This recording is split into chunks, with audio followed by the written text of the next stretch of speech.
Bonjour à tous.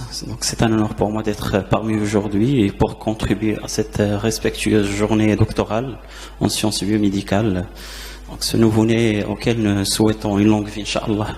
Je me présente Najib Debi. Je suis un enseignant au niveau de l'ISPIS de Meknès. Je suis aussi un enseignant CESU accrédité par le SAMU Urgence de France. Aujourd'hui, je porte la casquette de doctorant. Je suis inscrit en deuxième année à la faculté de sciences de Meknès en biochimie. Permettez-moi de partager avec vous une partie de mon travail de recherche. Je travaille sur la pollution hydrique et son impact sur la.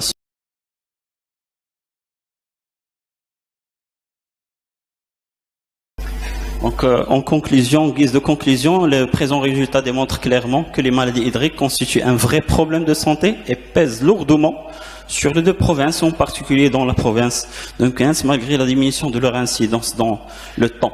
La quantification monétaire des dommages causés par les maladies hydriques ne peut être tout à fait précise. En fait, c'est un biais par rapport à notre étude, parce qu'on le sait très bien qu'il y a une partie qui fuit le système de déclaration. Il y a des gens qui consultent ou qui adoptent la médecine traditionnelle.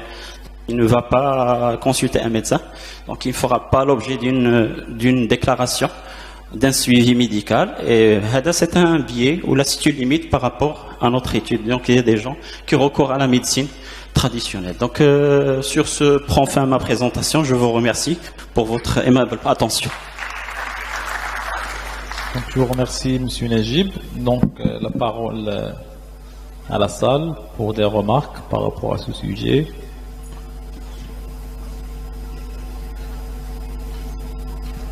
Oui.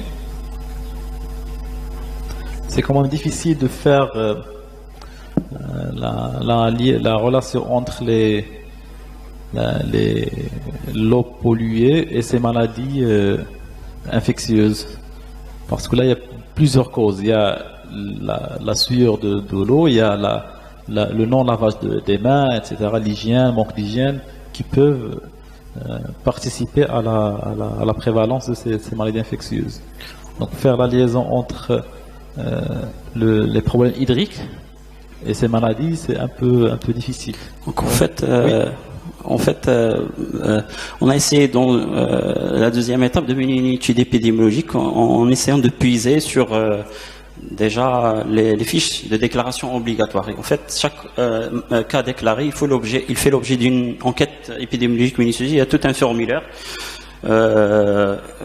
qui décline parfaitement un ensemble de caractéristiques, mis à part l'âge, le sexe, situation, bien sûr, niveau de scolarité, niveau socio-économique, les aliments ingérés juste avant l'apparition des symptômes, le de sont connectés à un réseau d'assainissement de base ou pas, est-ce qu'ils puisent est-ce qu'ils utilisent des fosses septiques ou un réseau d'assainissement de base, est-ce qu'ils utilisent des puits individuels ou la collective. Donc on a essayé de faire une étude bien sûr épidémiologique pour justement faire le lien entre des caractéristiques, donc faire des liens de causalité entre des caractéristiques, bien sûr. L'étude a montré que les maladies sont liées directement à une vulnérabilité sociale et économique. Très bien. Donc, deux remarques, oui.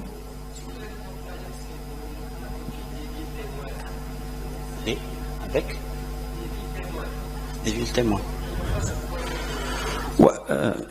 C'est bien sûr, c'est une remarque qui est pertinente. En fait, déjà le choix les sites a été justifié par deux raisons. Déjà, l'axe Meknès-Khmisset, il abrite l'un des plus importants, donc les environs de 400 hectares. 400 hectares irrigués par des eaux usées. Donc c'est l'un des plus importants axes où on voit bien sûr le phénomène de la réutilisation des eaux usées.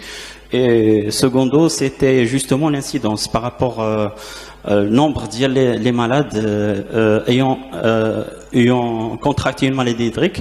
37% des malades déclarés au niveau national réside à l'axe Meknès Khamisat. Donc le choix a été malheureusement des études l'ESPRO pour comparer un petit peu la situation dans d'autres villes par rapport à d'autres villes, mais le choix bien sûr d'Yala de l'axe Meknès Khamisat, je pense qu'il est justifié par rapport au nombre, par rapport à l'incidence ou la prévalence qu'on a cité tout à l'heure professeur, et surtout par rapport aux statistiques du ministère de l'Agriculture. Donc c'est 400, les environs de 400 hectares. Il sert, ou bien sûr, en produits irrigués par des eaux usées, malheureusement. Oui, notre.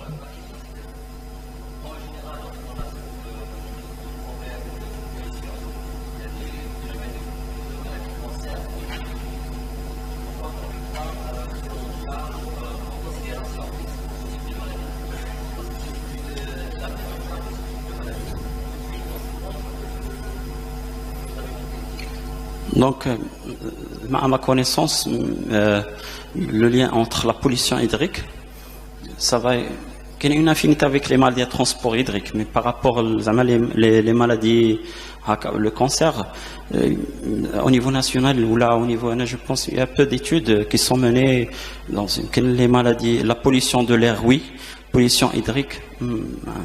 Vous avez amplement raison, mais bien sûr, ça va susciter plus, ou le coût sera bien sûr sera élevé. Mais à notre niveau, on a essayé de faire donc de zoomer surtout sur les maladies à transport hydrique. Transmissibles par des moyens hydriques. Oui, justement. Très bien. Donc. Justement, le programme, Inch'Allah, on a essayé d'insérer les statistiques d'IL 2017, qu'on a eu la cellule préfectorale d'épidémiologie dans les deux provinces, pour présenter des résultats, Inch'Allah, au gouverneur. Un rendez-vous, Inch'Allah, est fixé dans 2 semaines. Donc, on va essayer de suite, la demander à notre encadrant. Mener une présentation pour dire, bien sûr, le chercheur a l'objectif d'y se dire la vérité, mâcher la politique, mâcher, c'est réellement, les prélèvements bactériologiques, qu'est-ce qu'ils ont montré, à la charge bactérienne, le coût des dommages.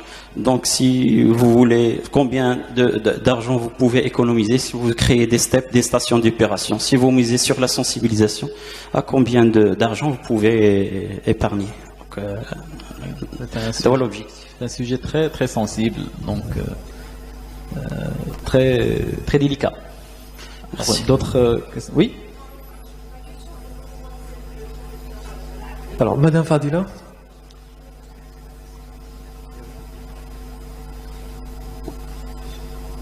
Merci.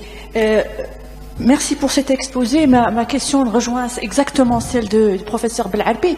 Quel est le délai quand on présente des... Peut-être que la question aussi, c'est pour un médecin qui travaille en santé dans un CHU. Quel est le délai, par exemple, quand on présente des dossiers comme ça, quand on les présente au ministère de la Santé ou au ministère de tutelle de l'Agriculture, pour prendre une décision? Parce qu'il y a un coût économique, il y a un coût social. Je veux dire... On ne connaît pas le délai. Donc, voilà, surtout... En tant que professionnel de santé, nous, on propose... On met des rapports scientifiques. Justement, des rapports scientifiques, cliniques et tout ça. Et puis c'est au décisionnaire de prendre la décision. Oui. Parce qu'il y a une lenteur. Je pense que le coût qu'on paye, le prix qu'on paye, en fait, c'est essentiellement, c'est pas par rapport au diagnostic, au manque de moyens, c'est la prise de décision. Oui, justement. D'ailleurs, je l'ai mentionné. On fait une évaluation de la situation et puis on fait un rapport et ça reste dans les tiroirs, je ne sais pas, dans les couloirs, je ne sais pas, on fait des réunions après réunion après réunion. Et même quand on prend une décision, ça prend peut-être 10 ans pour être, implemented. Donc justement, j'ai mentionné tout à l'heure, c'était le coût de non-prise de décision. En fait, en économie, on appelle, c'est un coût de non-prise de décision. Donc, à notre niveau, on fait... Oui, on fait ce qu'on a à faire. On fait le rapport. Justement, on fait un rapport, les résultats, on n'est pas des bien politiciens. sûr. Et on soumet aux décideurs, et ça a bien sûr d'honorer leur engagement et de prendre des décisions. Et surtout, le suivi, surtout le suivi, la mise en œuvre, les décisions. Parce qu'en fait, c'est facile de dire. ولكن في la réalité donc on se limite bien sûr en tant que chercheur tout ce qui est objectivement les résultats on soumet bien sûr les responsables les résultats bien sûr c'est des chiffres alarmants malheureusement ولكن هذا هو la réalité bien sûr. C'est bien. Donc la dernière.